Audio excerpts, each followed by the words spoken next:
Hi there, in this quick video I'm going to be looking at the articulation mapping system of Red Room Audio's palette, showing how easy it is to make palette perform like your favourite sample libraries.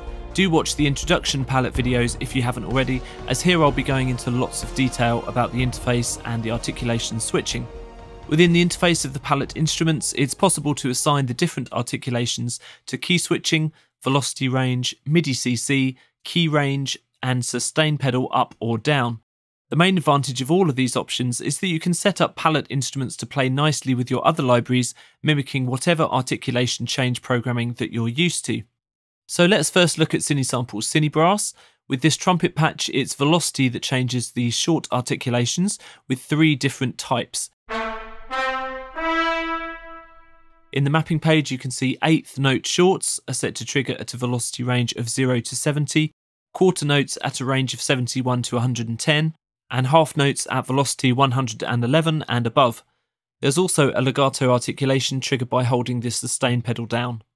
Now in palette, the articulation switching is assigned to key switches by default, but you can change all of that and set up the articulation switching in the same way as CineBrass, with spiccatos at the lowest velocity range, staccato in the middle, and tenuto at the upper range.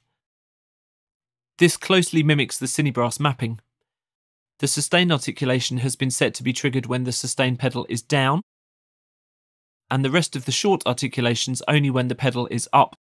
So now everything matches across palette and CineBrass, and you only need to remember one set of rules for articulation switching.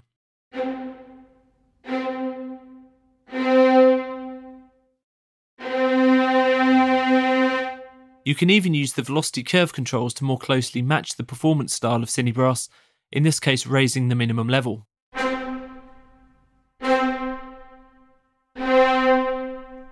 In the case of libraries that have specific key switches, you can remap the articulation key switches of palette instead, so that they all match up. This is a strings patch from Spitfire Audio's Albion 1.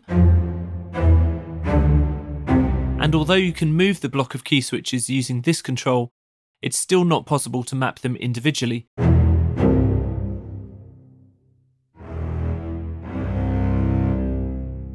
So instead we'll use the articulation mapping of this palette brass patch to match Spitfire.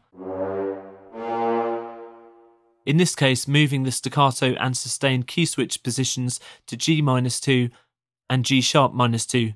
This matches Spitfire.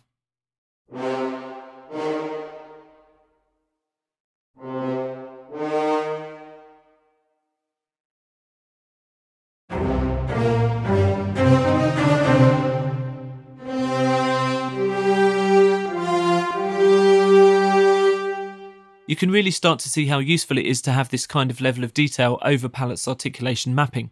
And don't forget that you can even trigger multiple articulations at once by pressing multiple key switches or overlapping the rule sets.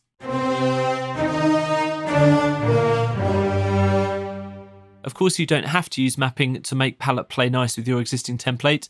You can also use these rules to split keyboard patches in a similar way to libraries like Symphobia and Sonoscore's The Orchestra. Just use the range rule in the articulation mapping to define specific playable ranges and create your own multis. In this case, staccato woods in the lower range and pizzicato strings higher up.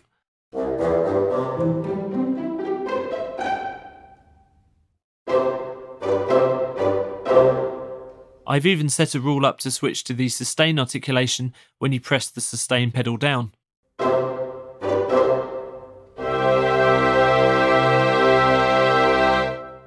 Another example, sustained strings in the low register, and a legato solo flute from Palette Melodics higher up the keyboard.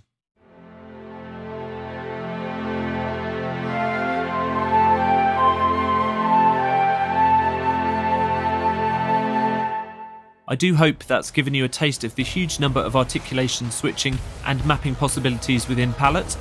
If you've not yet tried Palette, head to redroomaudio.com, where you can download the free palette primary colours so you can try out the articulation switching for yourself. And thanks so much for watching.